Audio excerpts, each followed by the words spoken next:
Welcome back to Consider This. I'm Melisa, Idris, with me Sharaad, Kuttan, and we're chatting tonight to Amir Fareed Rahim, Director of Strategy at KRA Group, talking about what's in store for Pakatan Harapan in 2020. Now, senior leadership has indicated that there could be a transition of power after APAC this year. So we're looking at November. Amir, you bring a lot of stock in those rumours. Well, this you've heard these rumours since the start of the PH administration, and the timeline has been changing.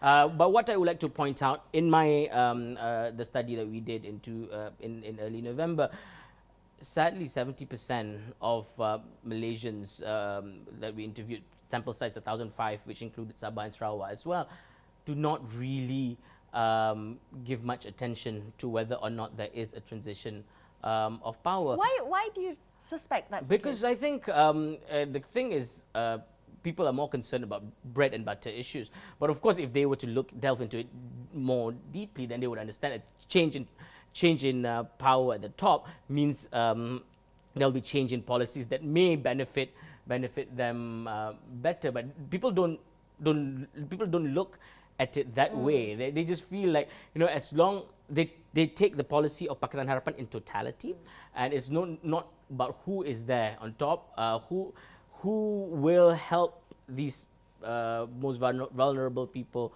the most. Right. Well, as you were saying in the earlier segment, you said that it will provide an opportunity. A change at the top will provide an opportunity for a new narrative, a breath of fresh air, perhaps a renewed interest in what the leadership is doing. I do want to ask you, though, there seems to be several segments, right? You talk about the Malay segment, so that I'm sure is also in itself not homogenous. People look at different instances and have different interpretations. So the Congress Maruah Melayu made everybody unhappy, the liberal segment as well as the conservative Malay segment. So let's just talk about this liberal segment, because I do wonder, though, about the way this government is signaling to that liberal segment, small as it may be, but important because it often includes the most progressive, dynamic sectors of Malaysian society. No, I think this current government's approach to the liberal segment, as you pointed it out, that group, is really taking them for granted.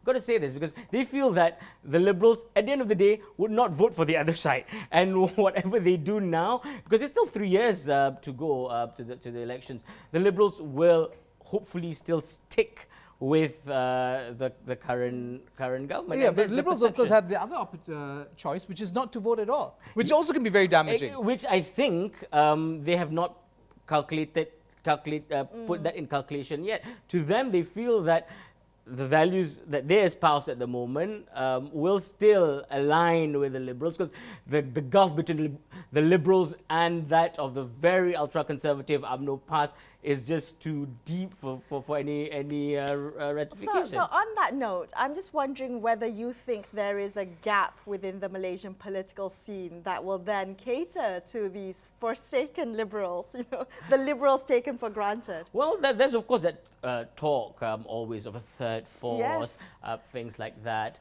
There is, if you know, like Future Forward Party in Thailand, Thanathon, a fresh face.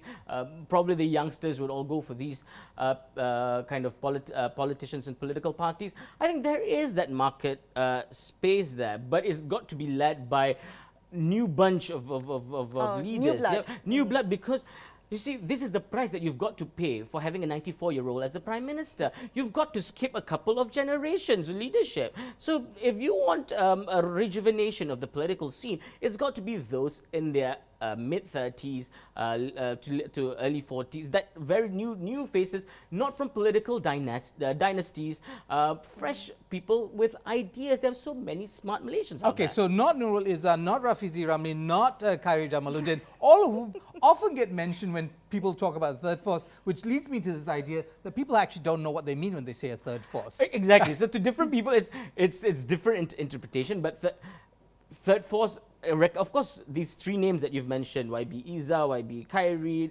Rafizi, they are tried and tested. So they and still considered young given the current median age of top leadership, right? So some people do want that these personalities to lead, but even if they were to come in as a third force, it is better to see newer faces, fresher faces, those without baggage. Because you can experiment with young people, but it's got to be young with slight more experience. Okay, I do want to ask you Young this. with experience. Okay, so That's a tough ask. we're talking about the choices that are there, but there's also the game itself which might be changed, and this coming after, because the Undi 18 initiative passed, and also I believe the Election Reform Committee is now proposing a proportional representation, party list system, possibly. What's your take on this? Okay. Is this going to change Malaysian politics forever? It will, and I hope so,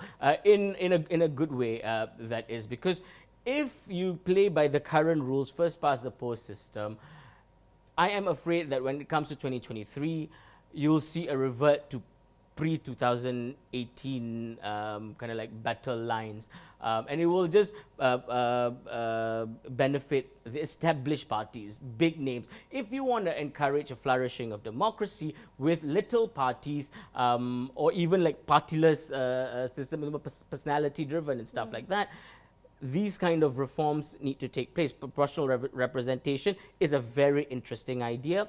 Undi 18 in itself, it's I think the biggest success of Pakatan in 2019 in terms of legislative victory. Like not just legislative victory, but it is a constitutional change, right? And what I personally as a voter also hope to see with more 18-year-olds voting is that it will flush out those politicians who campaign using the old system, old style, old rhetoric. Right. Because, you know, it's sad to say that some of these kind of like, these politicians still get away with old style of politics in this new age, and we're going to the new decade. Hopefully, with more 18-year-olds coming in, they will be able to vote them out. And I think, okay, so it's a false assumption to assume that all young voters, young people are liberal in their thinking, right, and will vote that way.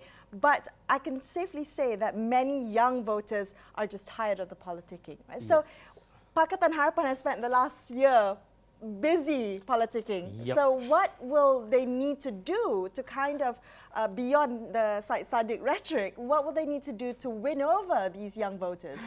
Well, first of all, they've got to present a fresh a fresh approach to politics. Yeah, if we want to see, because all I'm seeing at the moment, the past 18 months in Pakatan, is just them being government by default. So they go into a very government setting. Okay, so with this Undi 18, what I hope to see is the approach to politics to change completely, for them to be able to nowadays, like there are some ministers and politicians who still get away with no social media presence whatsoever. But as you need to embrace this age group, I want to see them on not just your standard social media, Facebook, YouTube, and all the other applications, but on TikTok, for instance. And I want to see what my MP does. I want to know what they're up to. I want to know their voting records. I want to transparency, greater transparency, what they do in Parliament. Parliamentary reforms is also very important. You need to empower Parliament to show that when you talk about politicians, it's not just the ministers that's working, it is the MPs themselves working, championing bills. And we see some of that already happening. We know parliamentary reforms are afoot. We've had standing committees, hopefully get the resources and so on and so forth. But what about and I'm going to just segue a little from the politicians. Are we asking the right questions of our politicians? I mean, we in the media, I mean, this is supposed to be an era of freedom, but is the media actually just as slavish to power as they were before? Not investing in things like investigative journalism, so on and so forth. Have we, the rest of us, the country, apart from our politicians, lived up to the promise of this transition? Are we using it properly? You can be honest with us. Yeah, it's okay. well, no, I think some quarters, even the media, we understand how challenging the media industry is in terms of survival for business.